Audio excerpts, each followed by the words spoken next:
Okay, I think so. I've sent him the link. Maybe I think because of time, maybe we can start maybe with you and Dr. Junaid. I don't Hmm. know if we can start now. Okay, no problem. So where is Dr. Junaid? I can't hear him. Ask Dr. Junaid to off his mic so that he can have access to the voice message. Is Dr. Junaid here?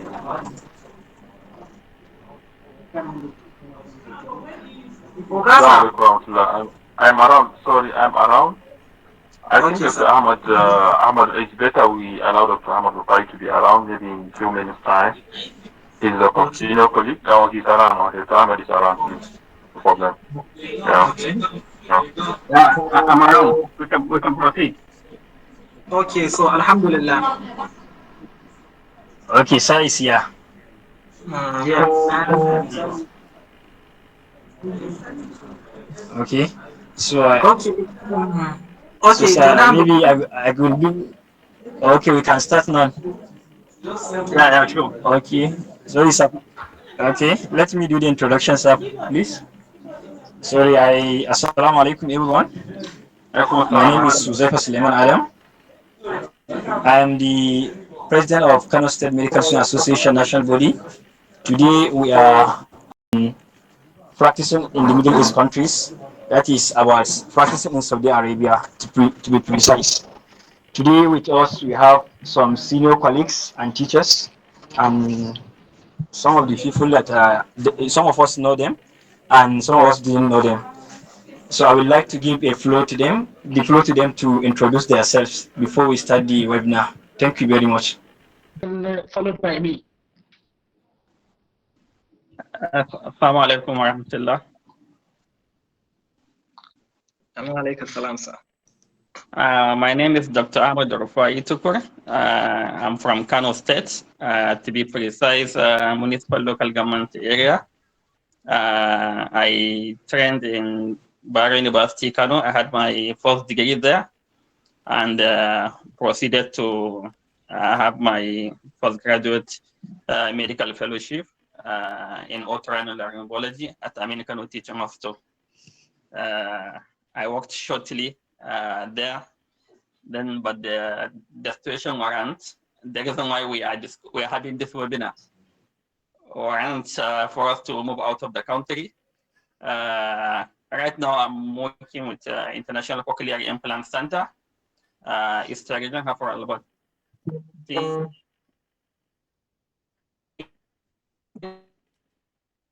as an ENT surgeon. So I think this is just a brief as the discussion goes by. We're going to see some of our achievements or other things like that. Academically, I hold additional master's degree in anatomy, just to diversify. Thank you very much. Thank you, sir.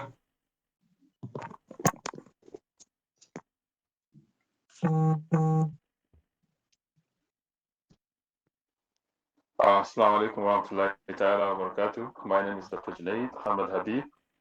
I'm from Kano State also, and I finished my first degree in Bayero University, Kano, the year 2015. I did my housemanship in Federal Medical Center, Onguru. I served in Kaduna State and then Yobe State. I practiced for at least about 5 years in the same Onguru, FMC Onguru, before I now proceeded to where I am now in Saudi Arabia. I've been practicing here as emergency room resident for 2.5 years now. And together with my colleagues, you and everyone, I hope we are going to have a fruitful discussion. Thank you so much. Thank you, sir. And sorry, it's already time of prayer now. I think I will have to go and pray. I will join you maybe in 15 minutes time, inshallah. Thank you. Okay, thank you, sir. Okay, salamu alaikum.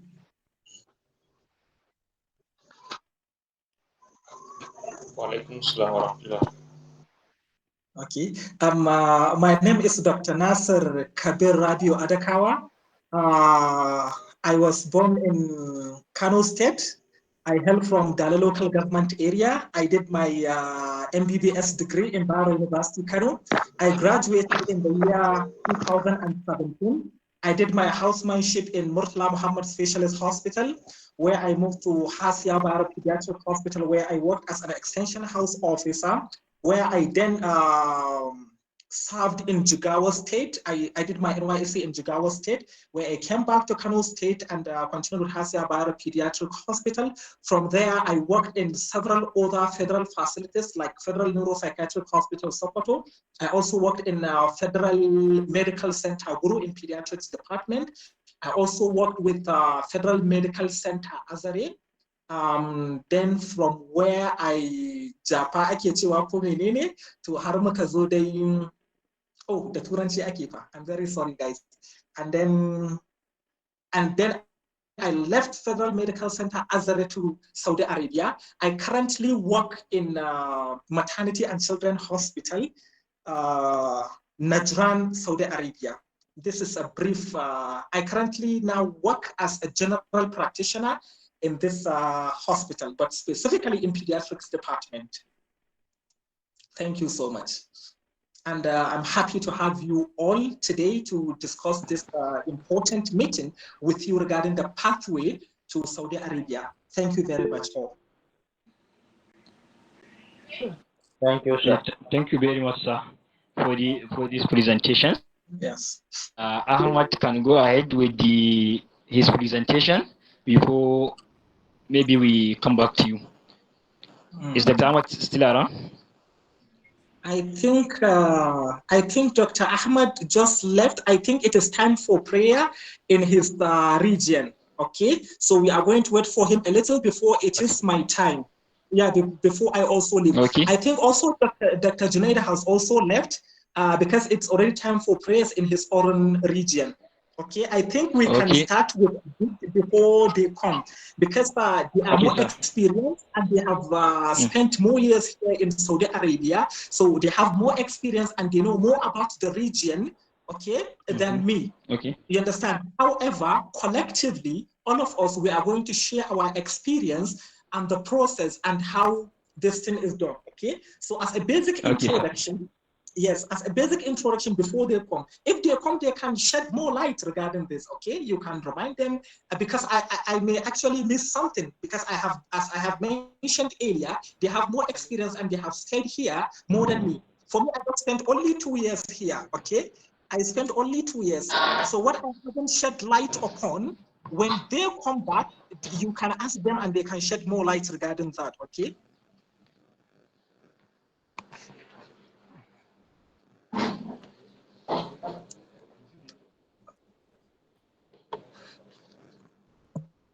Okay. Yes, thank you.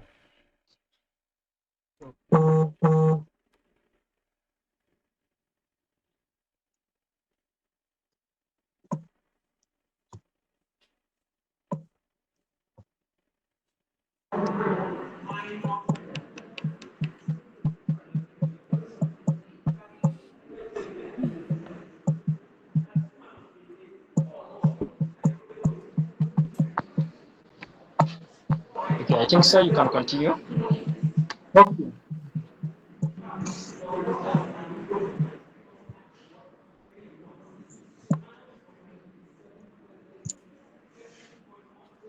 Okay.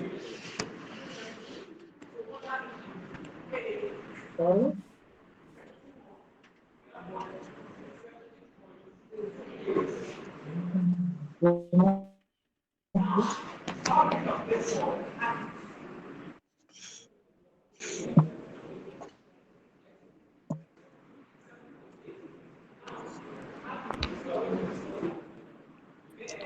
Okay, those of us are with you mics open, should please close their mics, please.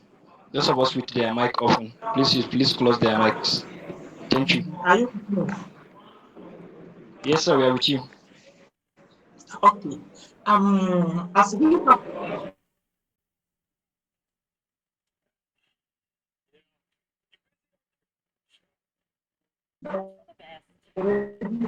using medicine in the Middle Eastern countries. However, we are not going to diversify to talk about the Middle Eastern countries all together. However, we are going to talk about Saudi Arabia because that is where all the presenters are right away, right? Are you with me? Yo, Ibrahim, please close your mic. Ibrahim, please close your mic. Ibrahim Mohammed Al Hassan. Ibrahim Mohammed Al Hassan, please.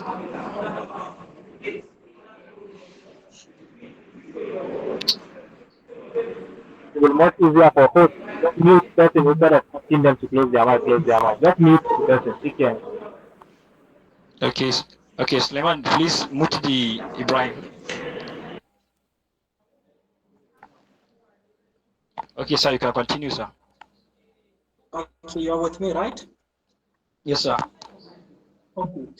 We are going to proceed with okay, we have finished with the introductory part, okay? But by way of introduction, most of all, because I can see most of the audience we have today are Muslims from particularly the northern part of the country, and most especially students of Bayero University, Kano, or APU, or some other colleges from the northern part of the country. And most of us, I can see, are Muslims. So most of us know a basic history of the kingdom and what have you, and some of the regions. But I'm going to say a little about that and then move quickly into the major part of the presentation. As we already know, Saudi Arabia is an Islamic country where majority of the people who live here, about almost 100%, are Muslims. And then you see, this Saudi Arabia is divided into like 5 regions, and within these 5 regions we have different different province, different parts within these regions. We have the central region. It's like saying in Nigeria, we have the northern part of Nigeria, we have the southern part of Nigeria, we have the northwest, we have the northeast. The same applies to Saudi Arabia. We have 5 regions in Saudi Arabia. We have the central region, we have the western region, we have the northern region, we have the eastern region, and we have the southern region. In the central region, we have places like Khartoum, Al-Hal, and Riyadh. Then in the western region, we have Mecca, Medina, and Tabuk, and another part I have forgotten. Then in the northern region, we have the northern border and the Jof province. We have many provinces, about 13. Okay. Then we have the eastern region. This eastern region comprises of places like Dammam.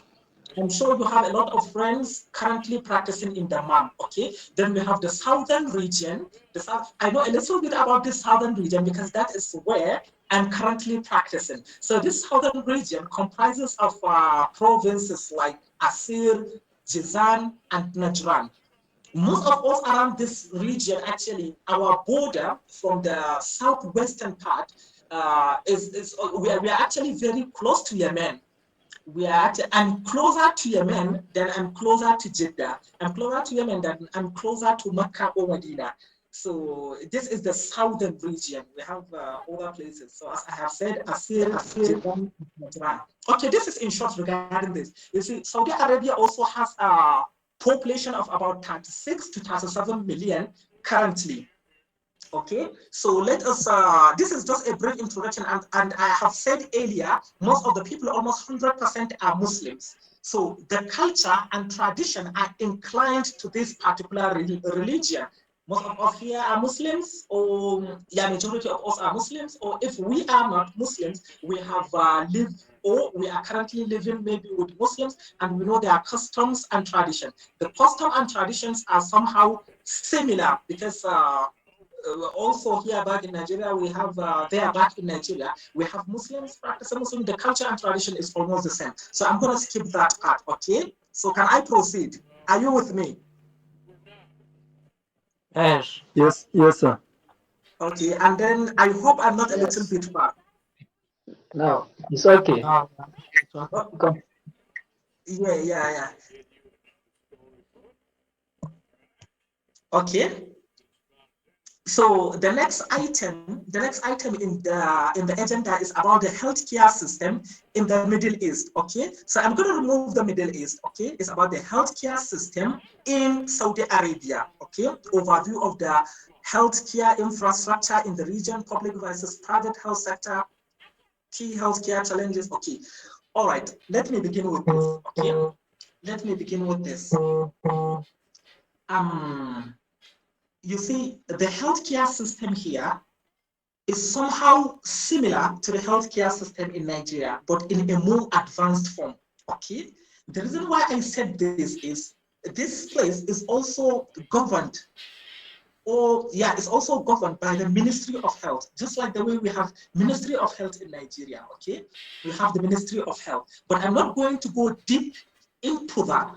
I will push the presentation in such a way that we can understand, the audience can understand which pathway to follow, because that is the main root or basic or the main purpose of the presentation. I hope you understand. Yes. Okay, we have the Ministry of Health. Okay, under this Ministry of Health, and then we have the private health sector. Okay, the private health sector. Okay, under the Ministry of Health, you can either secure your job directly from the Ministry of Health. So therefore, your offer will read Ministry of Health. That is, the Ministry of Health directly will give you your offer. Okay, your job offer. Do you understand? Yes, yes, we are with you. Yes. Okay, very good. Then we also have, under the Ministry of Health, we also have hospital offer, whereby the hospital will give you a job offer, not directly from the Ministry of Health, but your salary and your allowances will be coming out from the hospital. However, the Ministry of Health know about you. Do you understand? Yes. Yes. Okay, this is all right. This is under Ministry of Health. Then we have the private health sector. This private health sector, like in Nigeria, this is governed by the private sectors, private people, rich people. Most of them are actually Saudis, consultants that become so rich and then decides to open their own private hospital, or sometimes conjunction or collective effort between consultants and some rich affiliates, something like that, just like in Nigeria, you are a consultant, you have the skill, then you have this rich guy who will front the project, then you build your hospital. But there is a very good relationship between these private hospitals, okay, and the Ministry of Health, okay? Yes, sir. We're together. But yeah, very good. But securing a job in private hospital, okay, securing a job in private hospital does not have to do with anything with the Ministry of Health. Likewise, securing a job in the Ministry of Health has nothing to do with the private sector. Okay? Yes, sir. We are with you. Yes. Even the payment and the salary are actually different. Okay, even the payment and the salary. Okay, before I proceed with this, the reason why I started with this is because this is the next topic in the agenda. However, what should have come earlier in the agenda is license. How would I get a license, or how would I apply? I'm going to leave this part for either Dr. Junaidu or Dr. Ahmad Rufai. Okay? Yes, sir. Yes, sir. Yes. Because when you are coming to Saudi Arabia, sorry for jumping, I will come back to that over part regarding the offer, the payment, how the job is between the private and the Ministry of Health sector. Okay. Well, yes, sir. Okay. Yeah, but what I want you to do is to jot this down. How the process of application of the job. Okay. The process of application of the job, interviews, securing the job, and then coming to Saudi Arabia. And then when you come to Saudi Arabia, how would you sit for the license exams for Saudi Arabia? It is called prometric exams. Okay. Please, can you come again with the name? Prometric exams. Prometric exams, okay? Is the license Prometric. exam. It's just like FLAP or USMLE, okay? This is the license exams you need, just like the MDCN exams, foreign medical students or foreign doctors, foreign trained doctors sit in Nigeria. You know they sit, you know they sit for this MDCN prometric exams right in Nigeria for the foreign graduate. Yes, sir. Yes, Okay, sir. Yes. yeah. So these exams in Saudi Arabia for doctors and for nurses, okay, for doctors and for nurses, is almost similar to this MDCN exams foreign trained doctors sit in Nigeria, similar to PLAB, similar to USMLE. It is a license exams which will give you the license that okay. We are with you, Are sir. you with me? Yes, sir. Okay, yeah. So when Dr. Junaid comes back, ask him to shed light on how to sit for the license exams and the type of the license exams, okay, and how to secure the job in Saudi Arabia. Okay, sir. I will do that. Yes, because we have different pathways, okay? Different pathways. Sometimes the Ministry of Health come directly to Abuja or to Lagos, conduct an interview. Sometimes private companies secure the slots. This is my offer, Mr. Morgan. Bring in Vanderlyn. Have my word, won't swing. Well, I ain't gonna. And then we travel. So this part can be discussed by either Dr. Junaid or Dr. Ahmed Rufai. I think they have more experience than me regarding this. Okay. Okay, sir. Okay. So now let me come back to my presentation area. As I was saying, okay, we have two types of job offer. Okay, we have the one under the Ministry of Health and we have the one under the private health sector. Okay.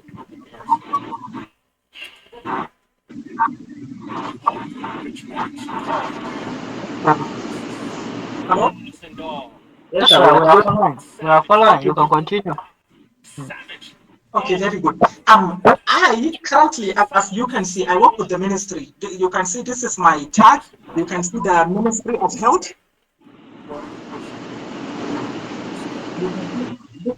I work with the Ministry of Health. Okay, my job offer comes directly from the Ministry of Health. Okay, so I will give you my personal life, my personal experience. When I came, there are two types of prometric exams.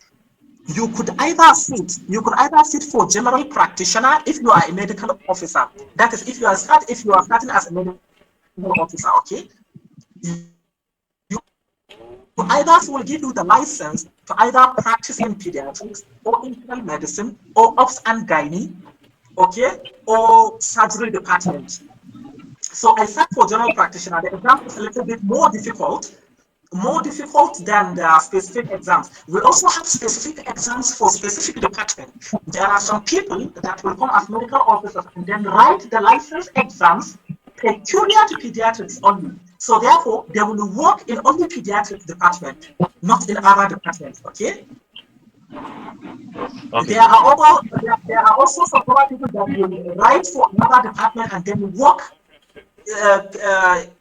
in peculiarity to that department they start for. Okay. So the best thing, they usually sit for the GP license exam. Okay, and it is not difficult. I can assure you that.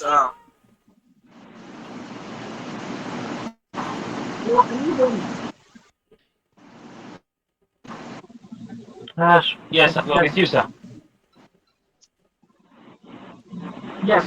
I can assure you that maybe 98% or 97% of Nigerian trained doctors who sit for these exams will pass these exams at first sitting. Okay, it is not a big deal actually. It is an MCQ exams, so it's as usual as you know how it is. So it's like that. Okay? So then we have the private sector. Okay? The private sector maybe comes to Lagos or Abuja, conduct their interview, and then offer their job offer to their candidates or to their doctors. Okay. So let me proceed with this. When you come,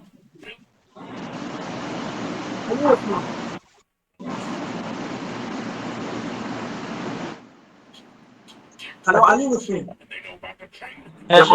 Yes, we are with you. Yeah, very good.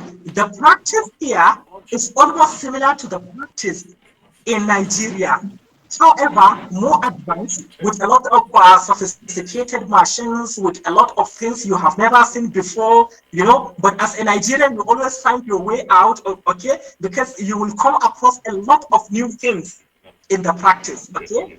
For example, maybe patient coming with diarrheal disease, and you don't see the first thing you do maybe after resuscitating the patient, in the process of resuscitating the patient, taking sample for investigation, maybe CBC, chemistry. You are also at the same time taking sample for VBG, for the venous blood gases, which we don't do maybe sometimes in Nigeria, maybe because we don't have the machine. I don't know whether if some centers have, but where I practiced in Nigeria before I left, we actually don't have. So you realize that the practice is actually different, and the investigations will come within the twinkle of an eye, maybe in few minutes. The CBC and the chemistry, liver function test, everything will come. And in this place, when you are practicing, majority, maybe 90% of the patients, when they come, even before you see them, you have their history in your computer, because there is the patient's folder, there is everything. You open, you have everything there, the past investigations, the previous follow-up, the doctors who have seen the patients, almost everything for the patient, okay? So even before you reach the patient's bedside, you already know everything, major 50 or 70% of the past history of this patient. So once you go there, you know where to begin from. Then you take the your history, and then you continue, and then you do the right thing. Okay? So now let me specify. Okay, now, okay. Let me trace my steps back. Okay, let us talk about the benefits of either working in MOH or in the private sector. Okay. Yes, sir, we're with you, sir. We're following. Okay, now the benefit of this MOH. Let's say your offer is directly MOH, like mine. Okay, like mine. Okay. Number one, you will have the flight ticket. Okay, you will have flight ticket from Nigeria or from wherever you are to Saudi Arabia. Not only to Saudi Arabia, okay? Let's say, for example, I work in Najran, okay? When I was coming from Nigeria, I had a free ticket from Nigeria, okay? From Nigeria to Jeddah, okay?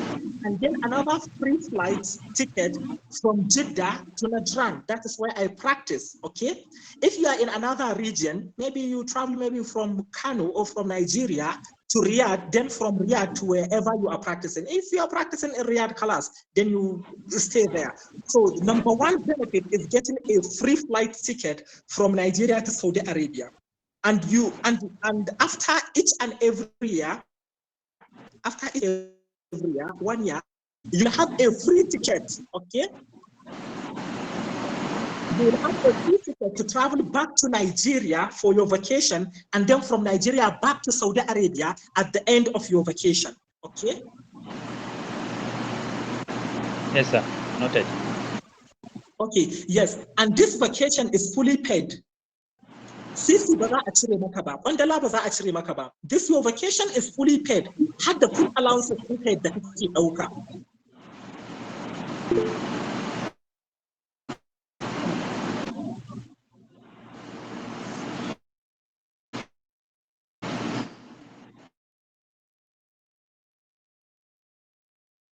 We're following. We're with you, sir. Yes. We are with you, sir. Okay, so apart from that, you also have a housing allowance. This housing allowance comes every year. It is a certain percentage of your salary multiplied by so, at the end of the day, they will cumulatively give you that amount free. At the beginning, zuwan farko, when you come in the first place, when you come zuwan farko, you will be given also furniture's allowance. Okay? Ita ce dan majalisa. Gaskiya ne. Come again. Okay. Are you listening? Are you listening? Yes, we are with Yes, sir. you. Yes, sir. Yawa. So apart from one free flight ticket in, so na farko akwai you have your furnitures allowance. Okay. Then secondly, you have housing allowance. Ba za a ce sai ka shekara za a biya ka wannan ba. No, that furniture and housing allowance is for the beginning. Next year, as you renew your contract, you will be paid another housing allowance, but no furniture allowance, mark you. For the second time, no furniture allowance, only housing allowance.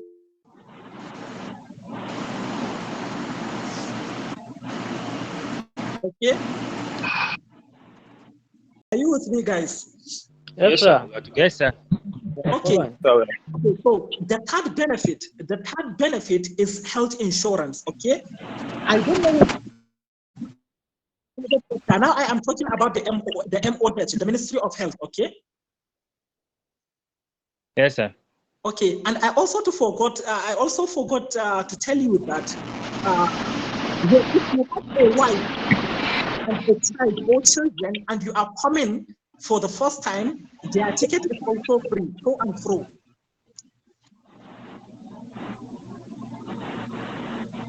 So Very important, sir. Thank you, sir. is this your last point?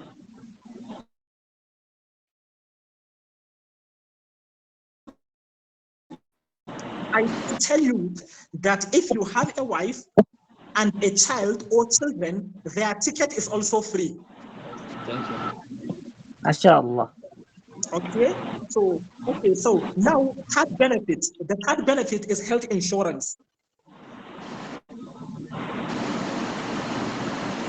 Are you with me? Yes, sir. We're listening, sir. Yeah. Regarding this, I don't know, but this is confidential. But barana baku kamar a scenario. Kun gane?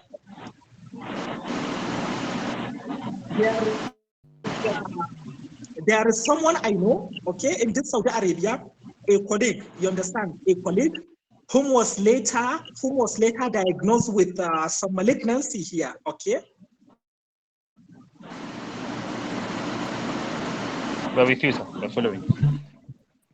Yes. The diagnosis was actually very funky. Started quickly presented, and the mass was caught earlier. Okay, the mass was caught early.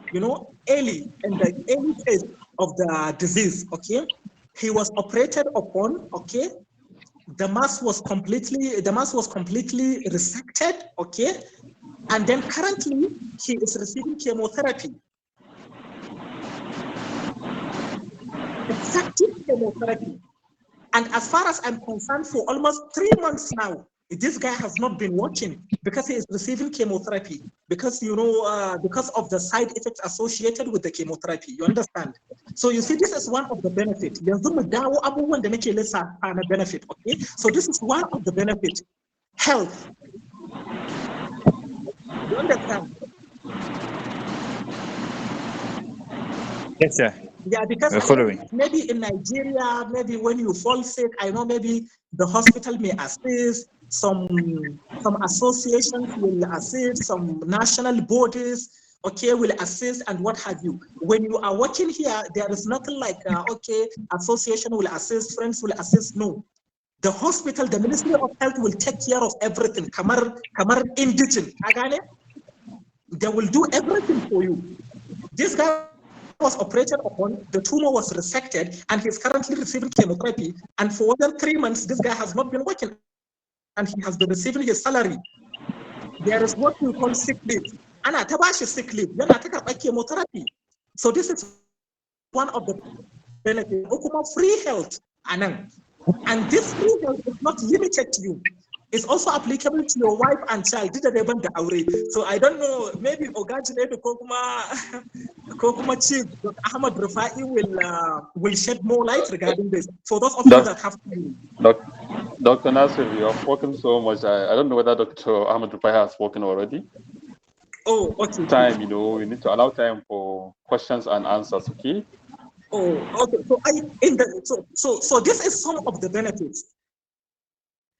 This is some of the benefits. From a private health sector, I will leave this part for Dr. Junaidu, my senior colleague, my boss. I will also leave the remaining parts for Dr. Ahmad Rufai to continue with the presentation. Thank you very much. Thank you, sir. Thank you, sir. Thank you very much, sir. Thank you very much, sir. Thank you.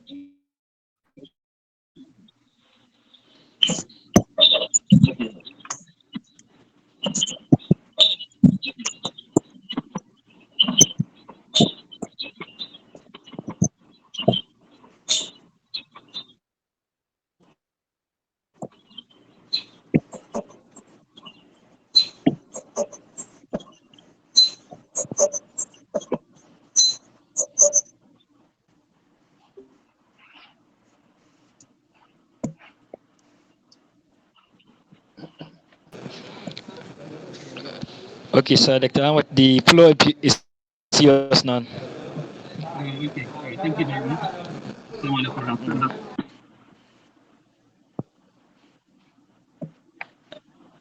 Are you with me? Yes, sir. Yeah. Yes, yes, Okay. sir. Thank you very much. And let me say, I'm quite meeting young colleagues. Uh, you know, all my life I've been in university to postgraduate. So the spirit never die. So I think the Dr. Nasser has tried to touch a lot of areas by and large, and I think the some other few areas. I think me and Dr. Janai will try to see to say one or two things, and then the most important part of the discussion will now be responding to your questions and clarifications and the rest. Let me give you a background. It is unfortunate, or rather say fortunate, alhamdulillah for everything. But it is unfortunate that we are from Africa. We are from Africa. That's the basic issue. We are from a disadvantaged part of the world, and that is why today we are talking about going to other places, leaving our comfort zones to go somewhere. For people that were advantaged by birth or by whatever to be in most stable parts of the world, they don't talk about this anymore. Okay, but this is the problem at hand, and we cannot deny it. So the earlier we admit it and discuss it, the better. Actually, when I accepted to talk about to participate in this meeting, I had a few calls from some of my colleagues. You understand?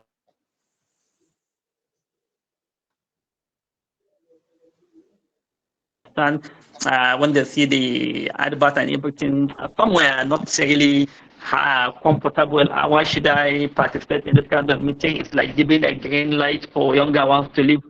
Okay, whatever. Everybody is entitled to his opinion and understanding of everything.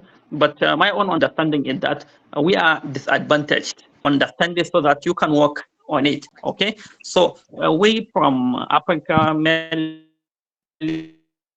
we are very unstable and we are disadvantaged. So we need to actually reach out to other parts of the world where there are more advantages so that we can actually empower ourselves, and by doing so we can empower even the system back home. So it's not about only brain drain, it's also brain gain.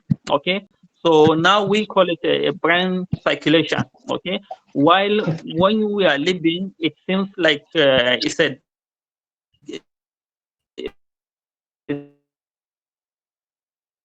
a loose going. Okay, a case study.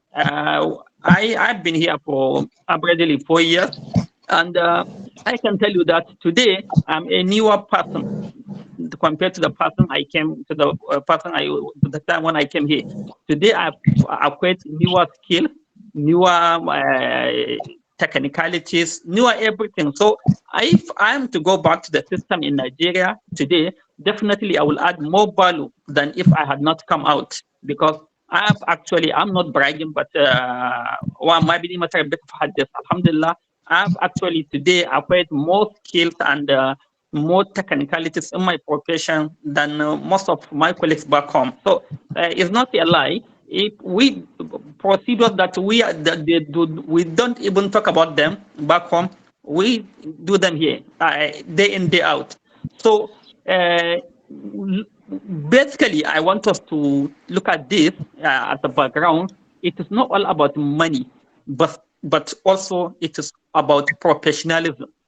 It is about widening your horizon. It is about improving your skills professionally.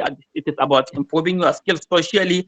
It is about being somewhere, working with other people, understanding other cultures, understanding other difficulties, and preparing on how to overcome those difficulties. Okay, so really, it's a very, very vast area, but we are going to narrow it to the topic of discussion. But as a background, if anybody challenge you that this is a brand drain, challenge the person back.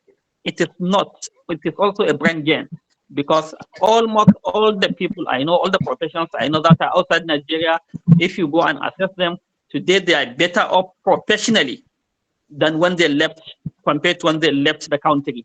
And if they are to go back home, and God willing, all of us will go back home, and we know that we're gonna add, we're gonna, contribute to the system back home.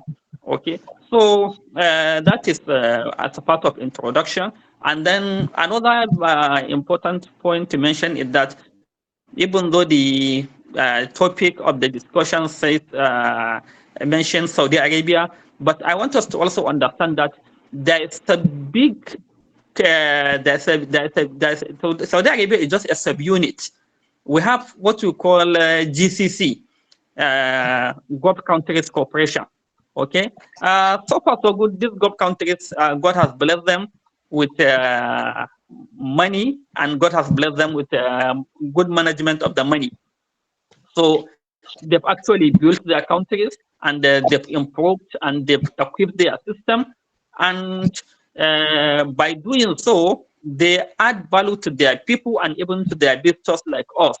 So it is not only Saudi Arabia that people like us coming from Africa that get to work and get to use our skills, but all other Gulf countries also, there are also other choices. Okay, talking about Qatar, talking about Oman, talking about United Arab Emirates, talking about Kuwait. All these are countries that have standard system. All these are countries that pay almost equivalent to what is obtainable in the Western countries. So, as an addition to the topic, I also want us to think about it widely. That there are also other options, and even when you find yourself here, you might want to, you understand, if you are interested, you might want to look at one or two other places. Okay, so that is very important.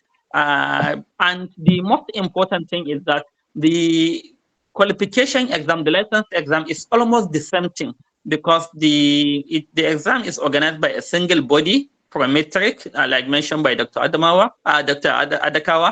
It's organized by a single body, and the whole thing, everything is all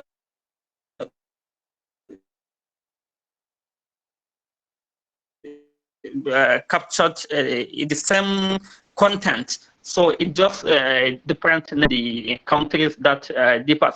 So by the time you prepare for one exam, I believe that you will be able to take other exams because I actually did it as of today. That's a good thing. Just like whenever you have a chance of taking additional passports, take it, except probably if you are thinking of going back to contest for presidency in Nigeria. So the same thing with whenever you have a chance to take additional practicing licenses in any country in the world, take it, okay? Because you don't know what tomorrow will be. So I think concerning the licensing exams is actually, I think that has been captured by what Dr. Adakawa said. And then concerning for some of us that are coming from the northern Nigeria, we are Muslims. Actually, we don't really find it much difficult acclimatizing with the culture, with the religion. It's almost the same thing. When I came here, let me give you this a brief story. When I came here, actually, I wasn't really comfortable that day, the day we landed here, because it's a new environment, everything different. But so I was now introduced to one Nigerian, an Igbo guy, his name of Emeka Don. So actually, what actually encouraged me that day was the fact that when I got there, I've been reading Quran from the library. I've been all my life. I've been praying all my life. But unfortunately, that day, that Dr. Emeka was actually translating Arabic for me. You understand? He speaks more Arabic than you, to the extent that he was the one that was that became a translator for me. So I now said, if Emeka will come all the way from Enugu State and learn Arabic and acclimatize, even though he's still a Christian, so why will I find it difficult to acclimatize? So actually, that actually made me encourage me to work harder and learn the language. It's also captured in some of the topic of the discussion. You need to learn the language. You need to adapt to the culture. You need to learn how they live, what the do's and don'ts of the environment. And this will not only be useful here, everywhere in the world, you are expected to also do the same. So by the time you come out of your comfort zone and you are able to safely and legally settle in one environment, then the likely chances of you getting to do that in another environment is much higher. So even when you are moving from here to another place, you won't find it difficult because you've already tested yourself and you found yourself that you can actually adjust and acclimatize to a new environment, which is part of the things people consider even while hiring workforce. So I think by and large, this is what I would say. Okay, this is also very important. Let me mention it, that like Dr. Adekawa mentioned, our undergraduate training is very, very good till tomorrow. Our only problem right now is actually postgraduate training. That's where we are having some deficiencies. So actually, when you do your undergraduate training in Nigeria, there's no part of the world that you go there and you won't be able to make it. So as much as possible, I encourage people, if you have a chance to do postgraduate outside Nigeria, please do it. At postgraduate level, as a matter of fact, we don't have to deceive ourselves. We don't have to sugarcoat anything. At postgraduate level, we are really, really lagging behind because there are a lot of high-tech procedures, a lot of high-tech instruments, a lot of that we don't even think about them. We don't even dream of them back home. But you get to see them elsewhere, and those are the kind of things that you use for postgraduate training. So for postgraduate training is actually a very, very different issue. And that is another advantage. Adekawa has tried to mention some advantages. Another advantage of coming here, as far as I see, as far as I've observed over these years, is that it is not only being here, but it is preparing you to be elsewhere. It is preparing people. I've seen people coming here to prepare themselves and get a training slot in the US, in the UK, in Australia, Germany, and go and empower themselves and get a world-class training, which is really, really different. So by being here, to have access to even exam centers, there are exam centers that we don't have in Nigeria. By being here, one will be able to have access to them. One will be able to have access to good internet. One will be able to have access to even the most important thing, the funds, the funding. You know, as we know that funding for international exams when you are earning in Naira is quite hard. So, but when you settle down here and do some remedials and get some money and be able to fund your postgraduate exams in other parts of the world, it's also very important. And I've seen people doing it. I've seen people that ordinarily wouldn't have found themselves where they are today but by coming through this place and use it to their advantage and move on, they've been able to excel and they've been able to find themselves elsewhere, except the few of us that were born with, golden spoons in their mouths, you understand, asking somebody to raise $50,000, $60,000 to pay for a program is quite hard from Nigeria when somebody is earning in Naira. Okay, so I think with these few comments, I will leave Dr. Junaid so that from there, if there's anything that requires my input, I will definitely be glad to say it. Thank you very much. Thank you, sir. Thank you very much. Thank you very much. I think the time is fast moving. Let me just say some few things. I'm not a prophet of doom, but I will talk about more of the challenges.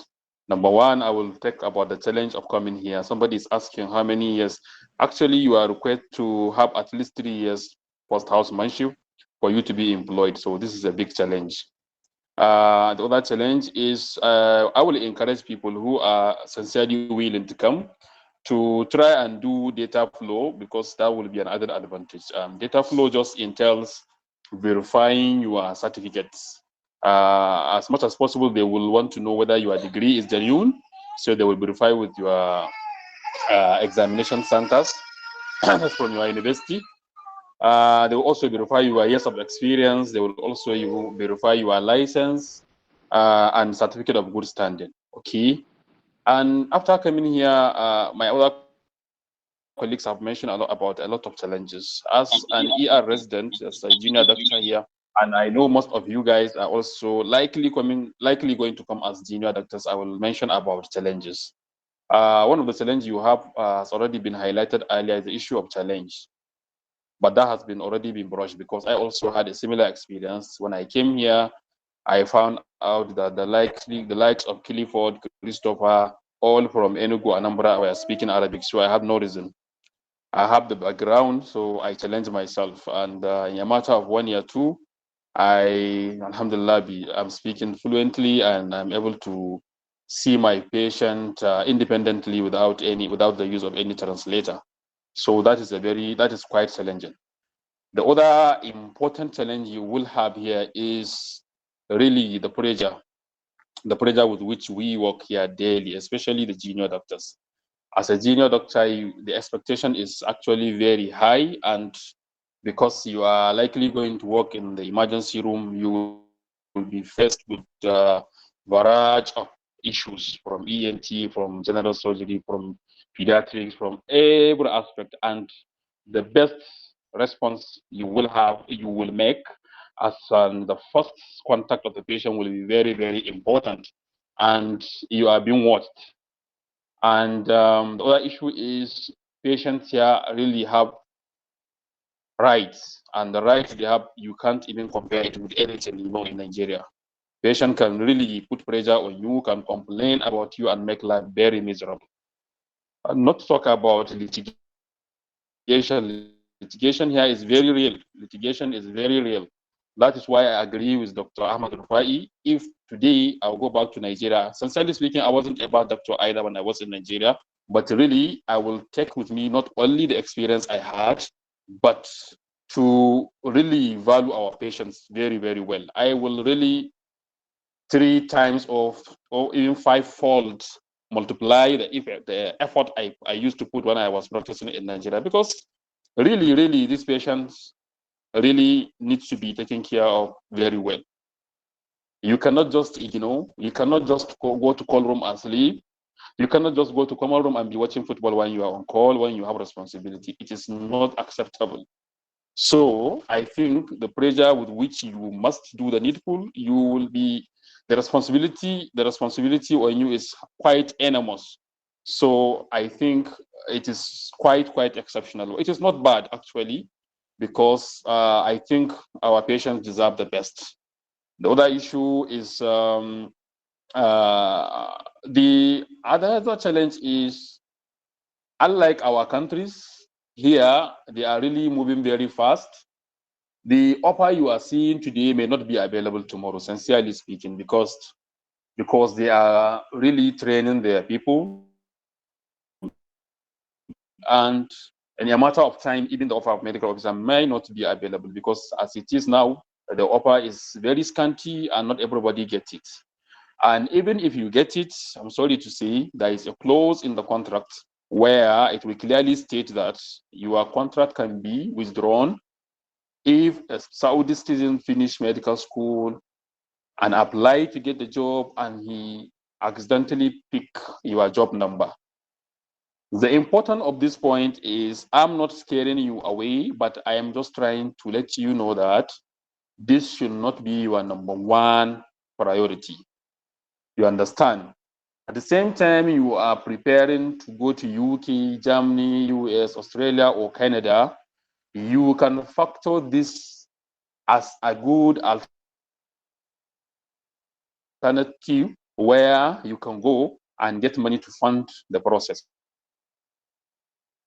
Okay, this is not where you will come and stay, because even if your job is safe and your hand is guaranteed, you are expected to work not more than 10 years. You understand? So at the end of 10 years, even if everything is all right, you don't have any litigations, you have anything, you may be asked to go bye-bye.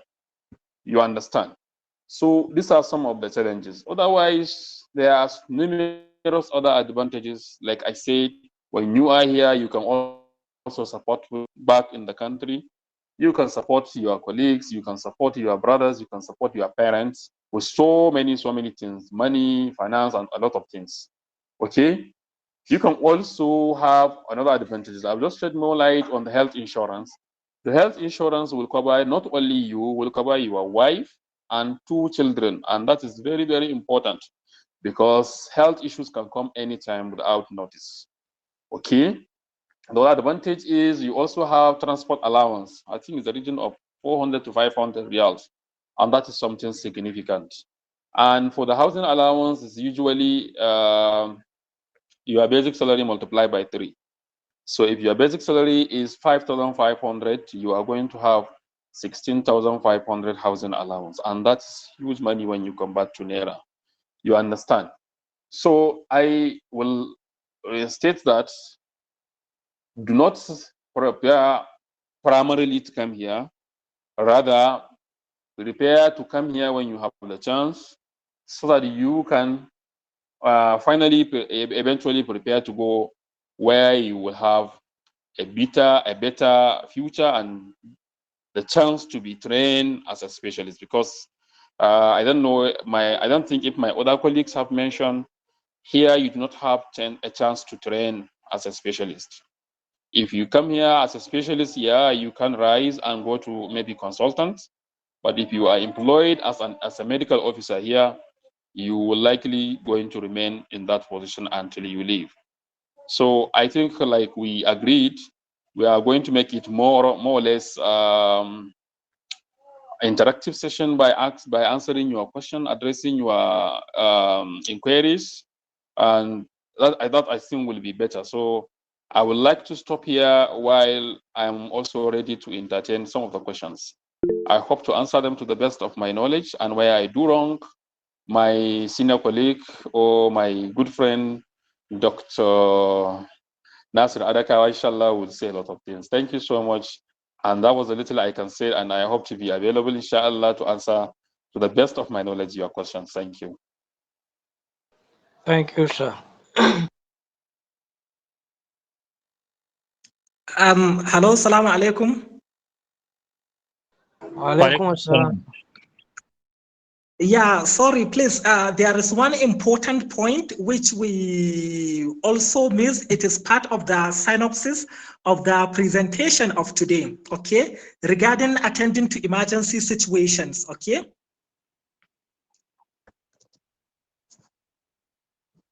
Yes, sir, we are following, sir. Yes. Okay, here in Saudi Arabia, in my hospital, I don't know other hospitals because I'm currently practicing in a specialist hospital, okay, one of the largest hospitals here in Najran, okay. We have what is referred to as the referral system. The referral system is not the same as the referral system we have in Nigeria. As my senior colleague have mentioned earlier, Dr. Rufai, that here they are actually not even a little bit, they are more advanced. The referral system here is, you see all your patients with your computer, okay?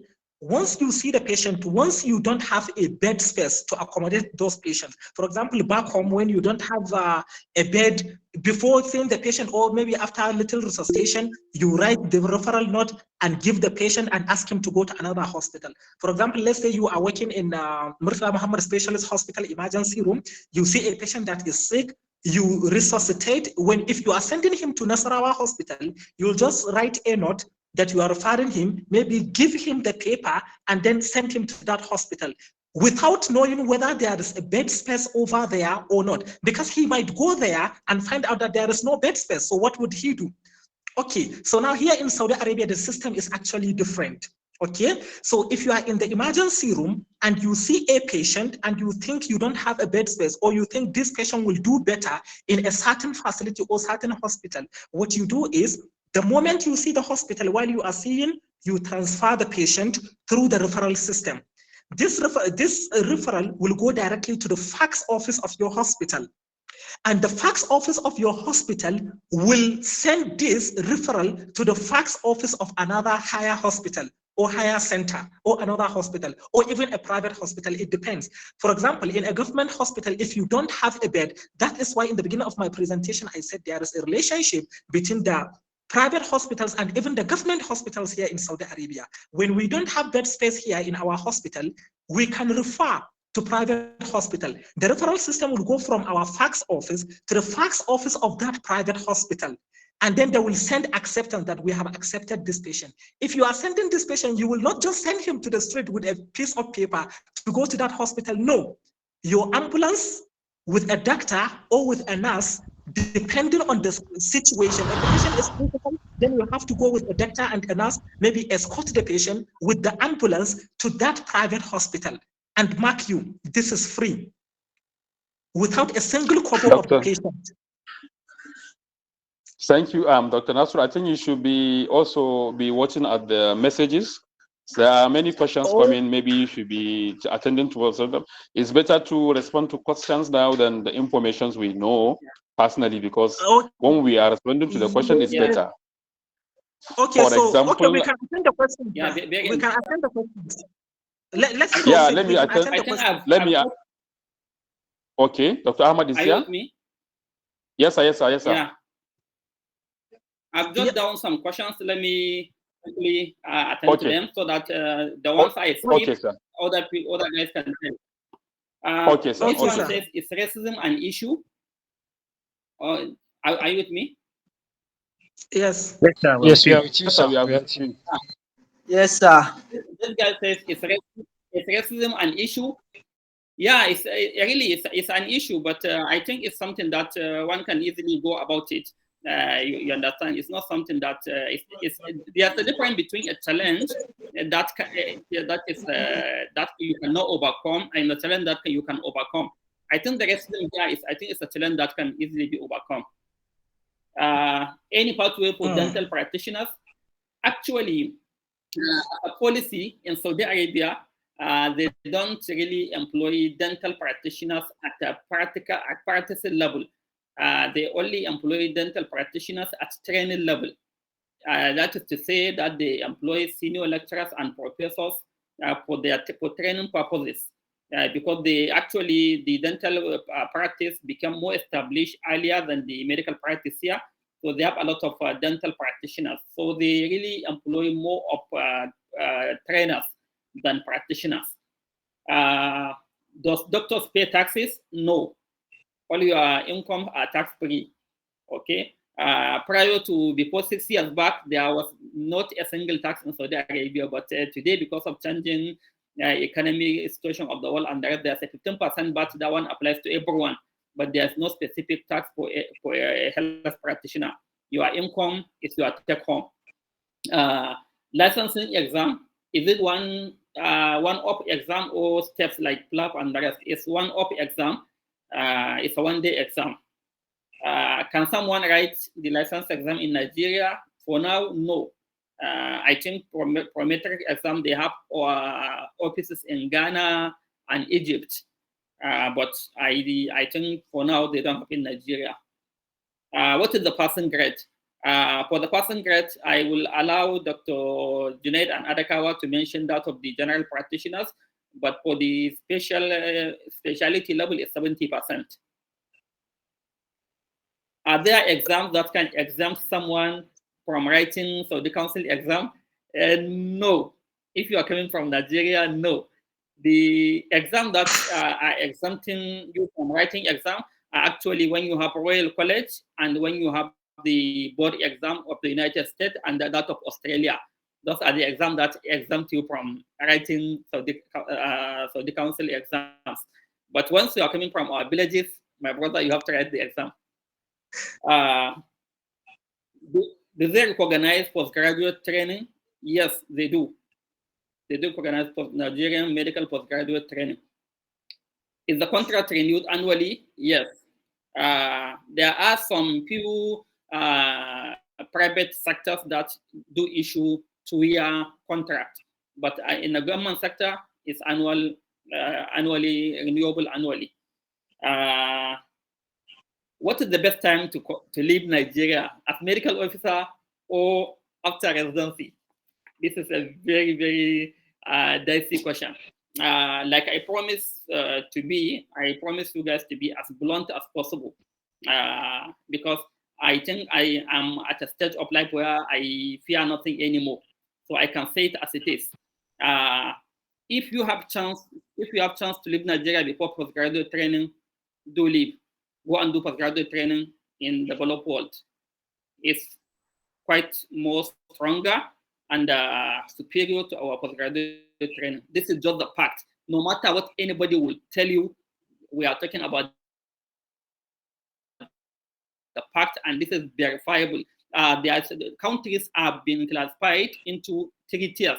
There are tier 1 countries, tier 2, and tier 3. Unfortunately, our postgraduate training is under tier 3. So under tier 3 means there are some countries that you can never attain the level of consultant.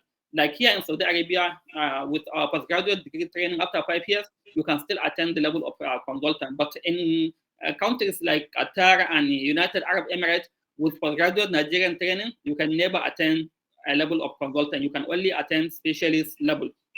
Okay, so you cannot even compare our postgraduate training and that of the board in Saudi Arabia and United States, or a college council in UK or Australia. So I think these are the few ones I've jotted.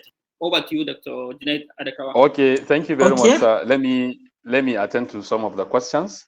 When somebody is asking that he had that some agencies are charging millions. Yeah, truly. Unfortunately, not all the time the Ministry of Health will come to Nigeria and do recruitment. When you don't have that opportunity, you must come through agent. And I must warn you to be very careful about the authenticity of the agency you are really paying your money to. So you have to be very, very careful. Very recently, there are many, many fake adverts, and one has to be very, very careful. Always try to ask question. And another person is asking, when is the best time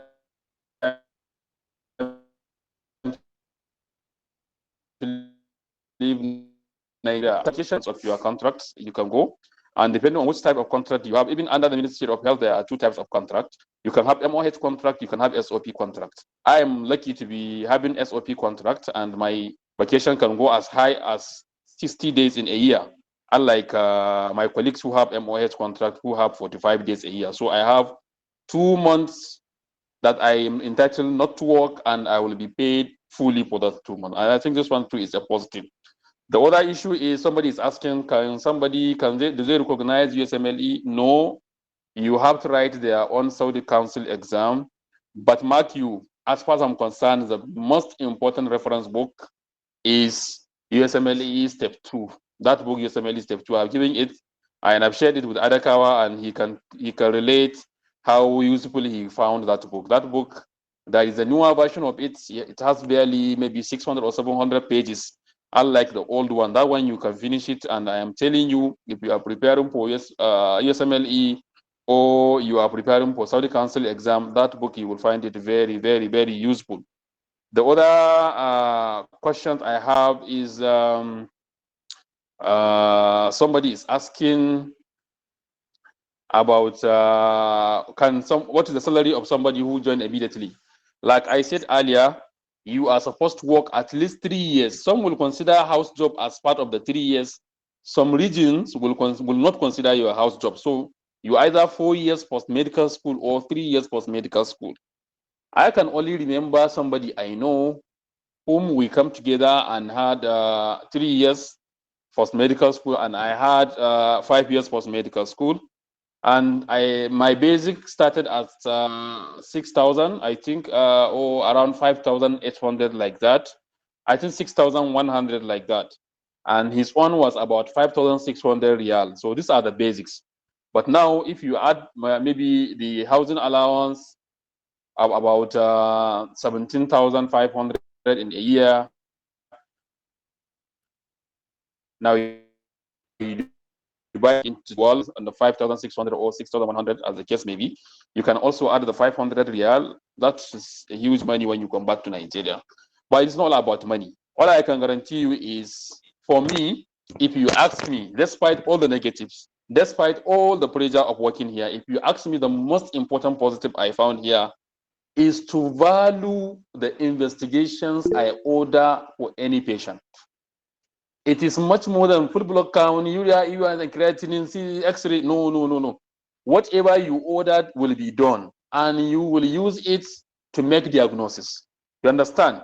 So it is like, I can't remember any time I see cardiac troponin during my practice as a medical officer being ordered and it is done. As in where I don't know whether it is because I was practicing in a village. You understand? But here, it is what I will get in the next 3 minutes. You understand? So there is also the joy of using your own clinical acumen to diagnose myocardial infarction, to call Ministry of Health, discuss the consultant, and he agrees with you that your case is a myocardial infarction, and this is a potentially life-threatening condition. You are the one who make the diagnosis. And you were trained in Nigeria. But you came here, it is much more than to mention the result. The result will be done, and you will use it to make a meaningful diagnosis. And you will transfer this patient, you will take him to the referral facility, and you will have his PCI done. And the next time you will come him and follow up in the hospital, and he will say, this is the doctor who referred me. So there is also the positive of improving your skills, improving your own clinical acumen, and also learning to work under pressure and be more responsible. You understand? Because even when you do good, you may be questioned. You understand? I will give you a scenario that happened exactly 7 days ago. My colleague saw a patient with upper and lower GI bleeding. Right in front of us, this patient was was having hypodynamic instability. He was having BP of 70/40. He was sweating. He was lethargic, almost losing his consciousness. You understand? But we activated the rapid response, and this was given all the best you could have: the blood, the plasma, the normal saline before the normal saline and plasma are already ready. They are there in the emergency. The blood, you already informed the lab, and you have the blood, and you have already referred this patient. Despite all this, I learned that somebody was even raising an issue about the management of this patient. So even by doing good, you will be asked to come and prove that you do wrong, or you do good. You understand? So there are a lot of pressure. So for my colleagues who are just finishing medical school now, guys, take time, read, do the housemanship very well, make maximum opportunity of it, learn to use your own the history, and align it with the examination and the investigation. Try to ask questions, try to make yourself better. You understand? And more importantly, do not wait until you get an offer in Saudi Arabia before you could start doing something. Choose and decide which direction are you going to. At the same time, you are reading for lab or anything. If you have the opportunity to come to Saudi Arabia, please don't hesitate, don't worry, come. You will have money to do it. The same flight booking you have to and pro Nigeria, you can switch it to UK, from Saudi Arabia to UK and come back. And it is just that very easy. You understand? So I will leave the floor to my brother Nasir to also respond to other questions. Thank you so much. Okay. Thank you very much, sir. As you rightly said, when I was coming to Saudi Arabia, I called you with panic and said, Dr. Junaid, what do I need to practice in Saudi Arabia? I'm afraid. What are the common medical cases? You said, no, Dr. Adekawa, as long as you graduated from UK, there is no problem. Do not read anything. Just take your bag and travel to Saudi Arabia. You will practice here without any problem. I said, okay, thank you. And behold, that is what happened. I just packed my bag and came to Saudi Arabia and currently practicing. Alhamdulillah. Thank you very much, Dr. Junaid. And also, regarding the licensing exam, someone was emphasizing that we should he said, I don't know if I comment prematurely. Please elaborate more on the licensing process and funding for the licensing. Actually, the funding for the license exams or these prometric exams is actually by you. It's not by the hospital or by the ministry where you are working with. No, you have to fund it by yourself. And I don't think it is expensive. For Dr. Junaid, I think it is, first of all, you have to pay 1,000 real. After 1,000 real, there is additional 500 real. After 500 reals, I think there is additional maybe 157 or 200 reals. In total, it is not more than 2,000 reals. Not more than 2,000 reals. And 2,000 reals, if you convert it, maybe it is not more than maybe like close to 400,000 in Nigeria. When you come, it is actually a bit of a gradual process. You have to open a Mumaris account, register, then apply for the exams, get the right materials, as Dr. Junaid rightly said. When you get we have the material here and we have groups for Nigerians where you can easily join. I can remember when I came, Dr. Junaid added me, talked to some members of one group, and they added me to this group. Mostly Nigerians, they discuss day and night. They discuss the questions, they have recalls, they have books, they send materials, you participate, and you go for the exams and you sit. And inshallah, there won't be any problem. So that is how the license exams is actually taken. It's a one-day exams, 2 papers.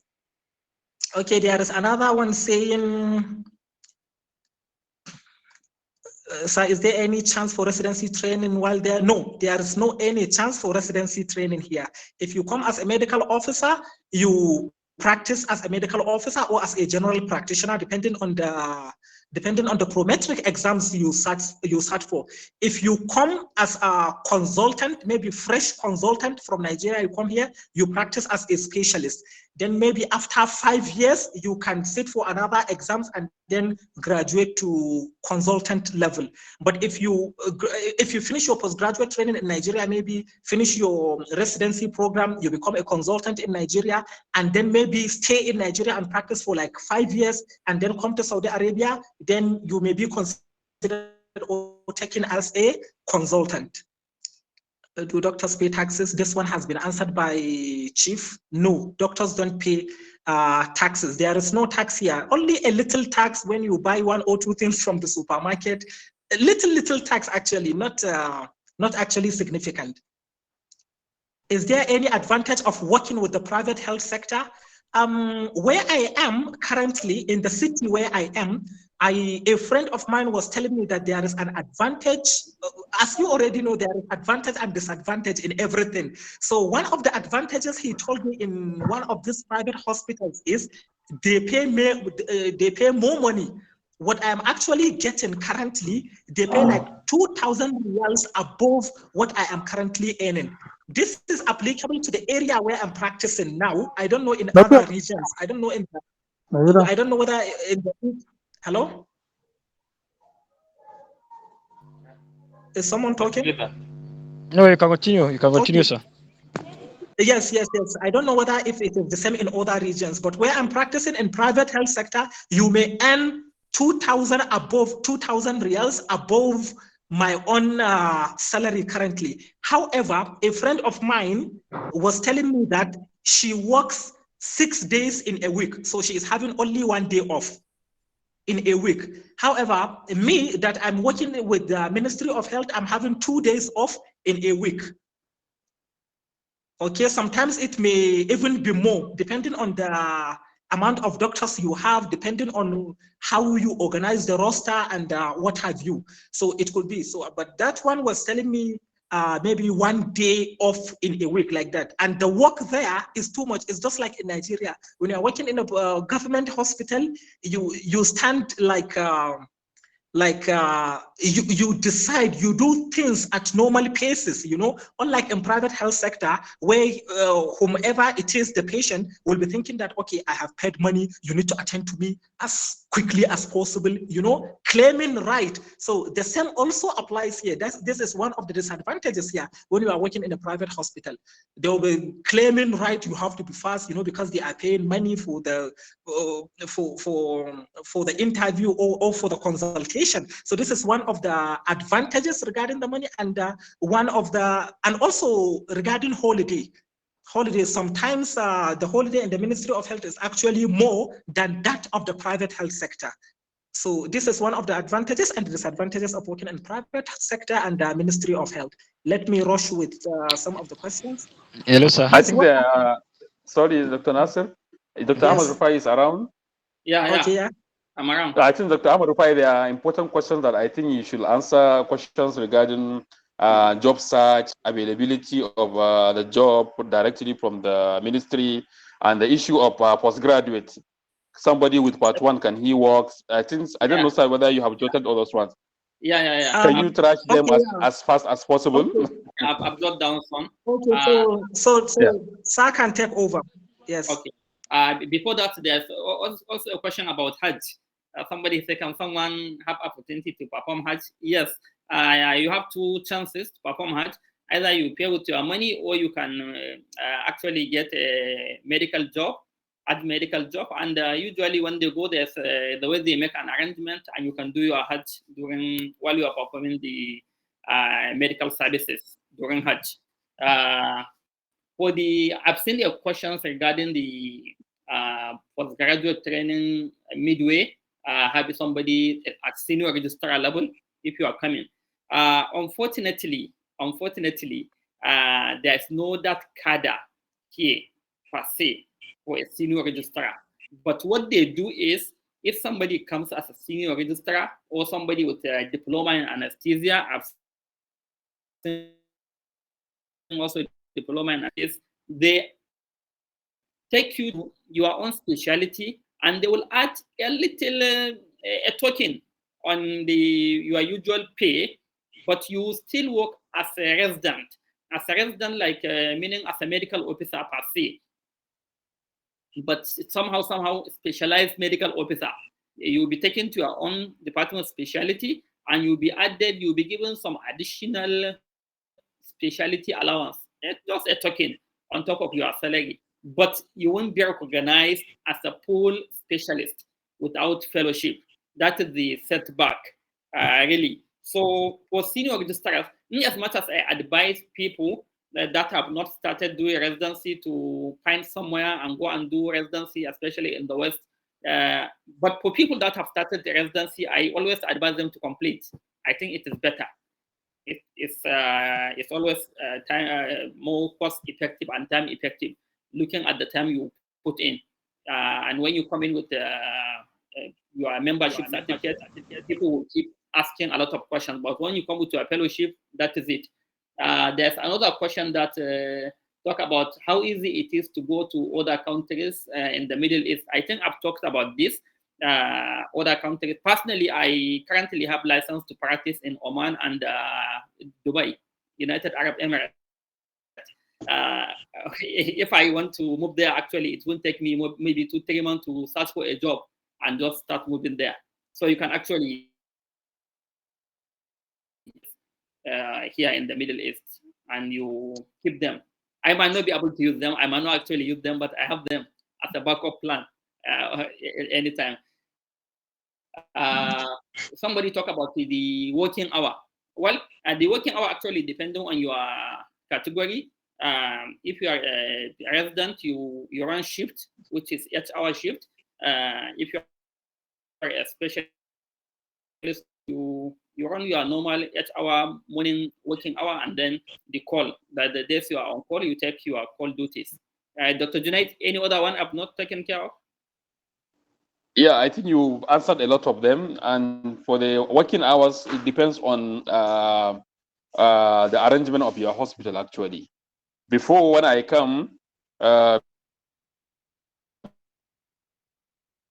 because of a lot of pressure there, we were doing 8 hours, but you do 6 up in a month. When we realize we are a bit being cheated, so we come up with a plan, and the hospital has agreed with it. And for the past 2 years, we are using this plan, and for me, it is favoring us.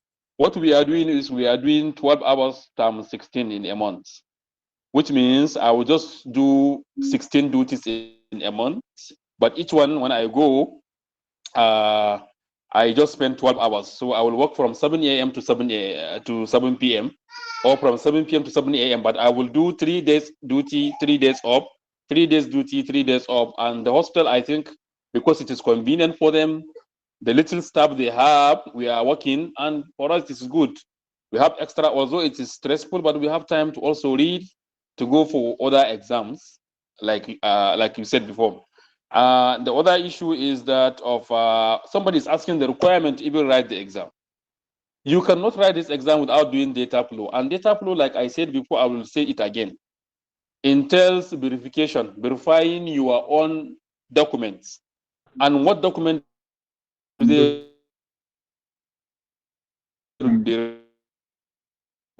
verify? The certificate they go to the university that issue you this degree. You understand?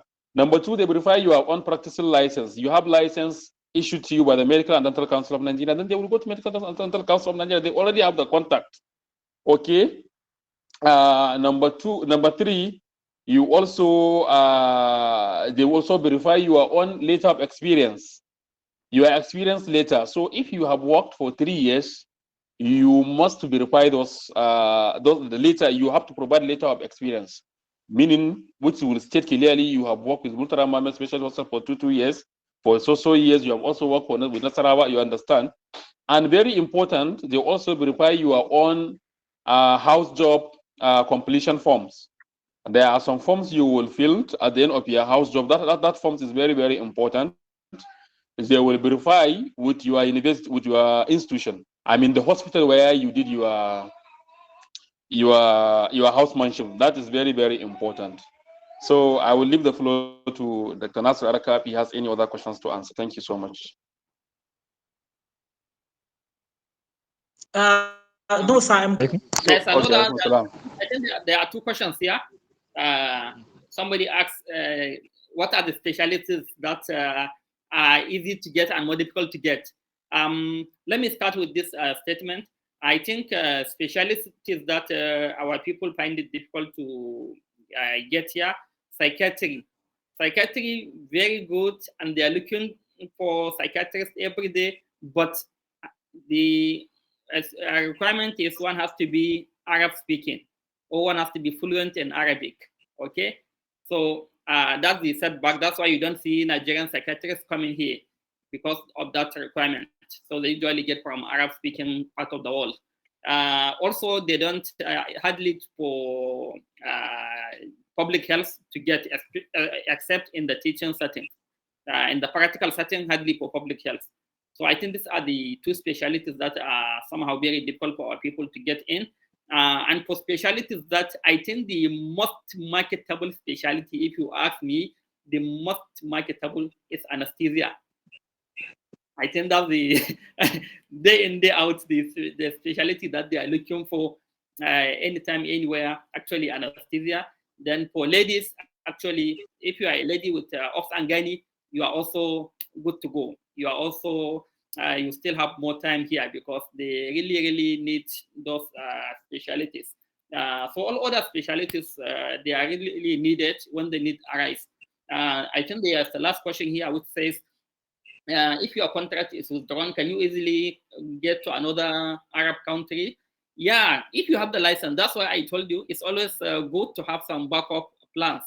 Okay, nobody is planning for any wishing say any bad thing, but always, you know, it's nothing. We are trying to write exams, you know, right from the preclinical MBBS too. You'll be writing marathon exams.